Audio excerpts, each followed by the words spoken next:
गुढीपाडवा, रमजान, ईद, नाताळ, ख्रिसमस, पोळा, होळी, दिवाळी या सणांऐवजी मीडियाच्या क्रांतीमुळे तिथे आता सण साजरे होतात. ते कोणते? 31 डिसेंबर, व्हॅलेंटाईन डे, रोज डे, 1 जानेवारी हे सण आज साजरे होत आहेत. कुठे गेली आपली संस्कृती? मीडियाने इतकं काय प्रगती केली की जिथं ब्रदर्स अँड सिस्टर्स हे वाक्य होते त्याच्या जागी आता वाक्य आले बॉयफ्रेंड आणि गर्लफ्रेंड. हा खऱ्या अर्थानं समाजकारण असला पाहिजे. हा यशवंतरावांचा माणूस होता आणि त्यांनी नेहमी आयुष्यभर राजकारण हे समाजकारणासाठीच केलं. समाजकारणामध्ये कधी त्यांनी राजकारण येऊ दिलं नाही, ही त्यांची दुसरी गोष्ट असेल. शब्दांच्या पलीकडले जे काही ते शब्दात बांधत नाही. प्राक्तन प्रारब्ध पुराण झाले. चला दोस्त हो आयुष्यावर बोलू काही. चला दोस्त हो आयुष्यावर बोलू काही. मित्रांनो, दिवे दोन असतात पण प्रकाश एक असतो. डोळे दोन असतात पण दृष्टी एक असते. ओठ दोन असतात पण शब्द एक असतो. तुमच्यासाठी भेटला पाहिजे आणि आयुष्य म्हणजे काय हे त्यांनाही कळालं पाहिजे. म्हणून सांगावंच वाटतं की शब्द घेऊ हातामध्ये काठी म्हणून वाटवाकडी प्रवास खरं तर बोलू काही. जरा बरोबर जरा चुकीचे तोलू काही. की आयुष्य ही जगण्यासाठी झिजवा. आयुष्य ही जगण्यासाठी झिजवावं. आयुष्य ही मरण्यासाठी झिजवावं. आणि आपल्या आयुष्यातून जर लाखो लोक सुखी होत असतील तर आयुष्य थकत त्या सरणासाठी झिजवावं. सकाळचा चहा सकाळ सोबतही गोड वाटत नाही. लोकमत आणि लोकसत्ता वाचावाचं वाटत नाही. दूरदर्शनचा तर विचार करू नका. दूरदर्शन चालू आहे. जीव 24 तास विचार करू नका. जीव 24 तास 24 तास आकडबम दाखवलं जात आहे. मग आम्हाला असं वाटतं कुठतरी आमच्या दर्पणाचं अस्तित्व हरवलंय का. यशवंतराव चव्हाण त्याही पुढे जाऊन सांगायला लागतात की जगातलं सर्वात मोठं सुख हे दुःख असतं आणि जगातलं सर्वात मोठं दुःख हे सुख असतं. ज्या माणसाच्या आयुष्याचा प्रवास हा दुःखाकडनं सुखाकडे प्रभावित होतोय त्या माणसाच्या आयुष्यातला सगळ्यात मोठा अरुंद पूल मला व्हायचा आहे असे म्हणणारे यशवंतराव चव्हाण माझ्या समोर दिसायला लागतात. खरतर मुखाने आशीर्वाद दे महाराष्ट्र माता. अजात शत्रू आम्हाला भला आमचा राष्ट्र नेता. दीपस्तंभ तुम्ही, विजयवंत तुम्ही. युग पुरुष यशवंता, युग पुरुष यशवंता, युग पुरुष यशवंता. आयुष्य जगावं कुणासाठी? आयुष्य जगावं ते आपल्या आई वडिलांसाठी. आयुष्य जगावं हे निसर्गासाठी. आयुष्य जगावं ते या देशासाठी. आयुष्य जगावं ते या देशातल्या भूमीसाठी. आणि म्हणूनच गुरु ठाकूरांच्या शब्दात फक्त निरोप घेतो की असे जगावे छाताळावर आव्हानाचे लावून नाटक. नजर रोखुनी नजरे मधुनी आयुष्याला द्यावे उत्तर. नजर रोखुनी नजरे मधुनी. महाराष्ट्र म्हणजे केवळ मराठ्यांचे राष्ट्र नव्हे. महाराष्ट्र म्हणजे देवा ब्राह्मणिकांचे राष्ट्र नव्हे तर महाराष्ट्र म्हणजे कामगारांचे राष्ट्र, कष्टकऱ्यांचे राष्ट्र. एकेरी किल्ल्यात एक चिरा घडविताना चेन्नईशी खेळताना ज्यांनी आपली बोटे चुंबवली, गुरुदाच्या पायथ्याशी बलिदान दिले त्या सर्वांचे राष्ट्र म्हणजे महाराष्ट्र.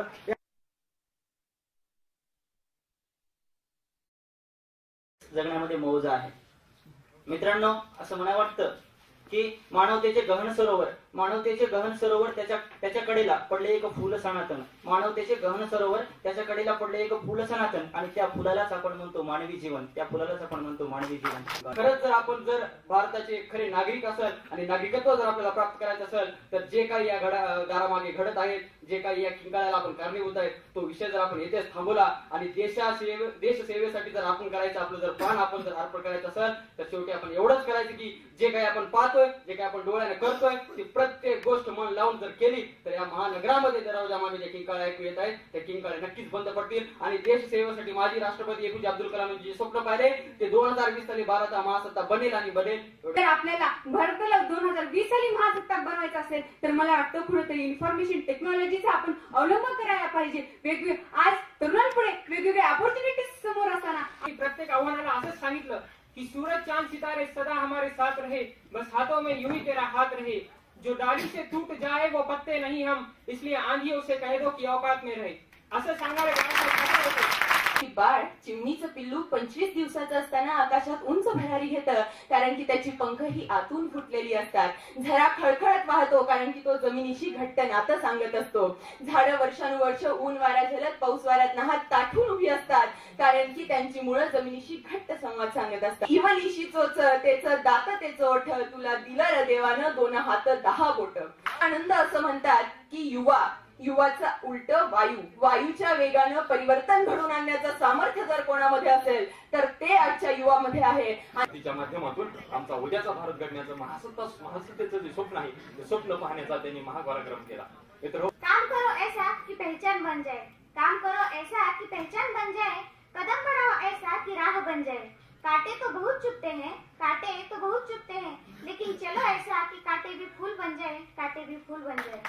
स्वतःच्या स्वार्थासाठी या जंगलाला जंगले तोडून जंगले टक्कर केले आहेत मित्रांनो. आणि आपण आपली महानगर बसून आपला स्वतःचा स्वार्थ बघितला आहे मित्रांनो. हे आपण कुठेतरी बघायला पाहिजे. म्हणून संत तुकाराम महाराज विचार चोरायचे तर ज्ञानेश्वरांचे विचार चोरायचे. या विश्वासाठी पसायदार मागणारे ते ज्ञानेश्वर आहेत. स्वतःसाठी सगळेच मागतात. या विश्वासाठी आणि माणसासाठी मागणारे विचार मला चोरायचे. मला एकीकडे चंद्रालाही जिंकून घेतलेली कल्पना चावला, भारताचे प्रतिनिधित्व केलेल्या प्रतिभाताई पाटील, इतिहासामध्ये पुरुषालाही लाजवेलाचा लढा देणारी झाशीची राणी लक्ष्मीबाई, स्वराज्य निर्मात्या पुत्राला घडविणारी जिजाऊ, शिक्षणाची असंख्य दारे खुली करून देणारे आजची विद्येची देवता असलेल्या सरस्वतीबाई आणि सावित्रीबाई ह्या सगळ्या स्त्रियाच आहेत. आणि या तरुणांना छोटा मुलगा टीव्ही समोर जातो आणि सगळेजण पाण्याचा वापर करत असताना तो मुलगा नळ बंद करतो. खऱ्या अर्थानं त्याचा आदर्श आम्ही घेतला पाहिजे आणि प्रत्येक माणसाने एक तरी झाड लावलं पाहिजे आणि पाण्याचा वापर पुन्हा कधी जास्त होईल याचा विचार आम्ही केला पाहिजे. आणि शासनाकडून चाललो होतो आणि डोळ्यात होते पाणी, ओटात होत्या शिव्या, समोर पाहिलं एक दृश्य, पायच नव्हते त्या व्यक्तीला तरी सुद्धा चपला शिवत होता. दुसऱ्याच्या जगण्याला म्हणजे अशी माणसं ज्याला पाय नसून सुद्धा दुसऱ्यासाठी जगतात. ही माणसं वेगापेक्षा वेळेपेक्षा ह्या दोन्हीतला मध्य साधण्याचं काम आजही आम्हाला आम्ही आमची गीता घेतली, आम्ही आमचं भागवत घेतलं किंवा मग कुराण घेतलं. त्या प्रत्येक धर्मामध्ये मानवता धर्म शिल्लक असल्याचं आम्हाला दिसून येतं आणि तोच धर्म आम्हाला खऱ्या अर्थाने जगण्यासाठी प्रवृत्त करत असतो. त्या मानवता धर्माचा स्वीकार आम्ही केला पाहिजे. शिशवसुतांच्या धर्मस्य ग्लानिर्भवति भारतम अभ्युत्थानम् अधर्मस्य तदात्मानं सृजाम्यहम्. श्रीकृष्ण जेव्हा भगवद्गीतेत सांगितलं जातं, भगवान श्रीकृष्ण जेव्हा या भारत देशावर ग्लानी येईल, संकट येईल, तेव्हा परमेश्वरा तुला या पृथ्वी तलावर अवतार घ्यावा लागेल. प्रत्येक यशस्वी पुरुषामागे एका स्त्रीचा हात असतो. सावित्रीबाई फुले, झाशीची राणी लक्ष्मीबाई, राजमाता जिजाबाई या सर्व स्त्रियांना आठवा.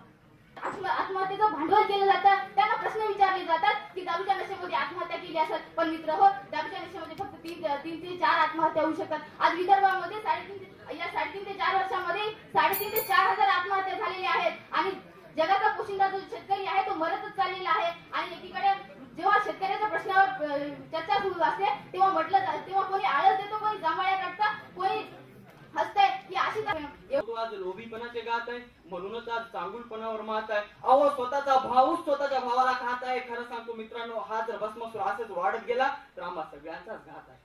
माणसाला त्यांचं मत अमूल्य बनवण्यासाठी, ज्या मतदारांच्या अमूल्य मतावर देशाचं भवितव्य अवलंबून असतं, त्या मतदारांना मार्गदर्शन करण्यासाठी या माध्यमांनी कोणत्याही एका पक्षाची बांधिलकी न स्वीकारता निपक्षपातीपणाचं धोरण स्वीकारलं पाहिजे. तरच कुठे एकीकडे आपल्या माध्यमांचा उपयोग होईल.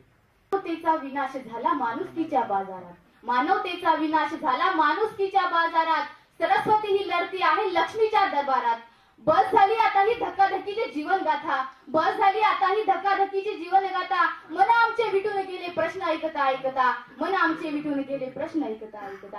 की पंथी जपून ठेवा अंधार फार झाला, पंथी जपून ठेवा अंधार फार झाला. थोडा उजेड ठेवा अंधार फार झाला. आले चहूदिशांनी तुफान विस्मृतीचे, नाती जपून ठेवा अंधार फार झाला, नाती जपून ठेवा अंधार फार झाला. एखादा ख्यातनाम वकील कोर्टाच्या आवारामध्ये ज्यावेळेस मारामारी करतो त्यावेळेस तो कायदा विसरलेला असतोय का? उत्तम ड्रायव्हर जेव्हा ऍक्सिडेंट करतो त्यावेळेस तो ड्रायव्हिंग विसरलेला असतोय का? तरी पण अपघात होतात. मग आयुष्याचा अर्थ लावताना माणूस कमी पडतो, याचा अर्थ माणूस आयुष्य जगायला विसरलाय का? तर मुळीच नाही. हाही एक अपघातच आहे. मित्रांनो, पेला अर्धा भरलाय असंही म्हणता येतं, पेला अर्धा सरलाय असंही म्हणता येतं. मग भरलाय म्हणून हसायचं की सरलाय म्हणून रडायचं, हा आपला प्रश्न आहे की आपण ठरवायचं की आपण कसं जगायचं. कणत कणत ही गाणं म्हणत, कणत कणत ही गाणं म्हणत.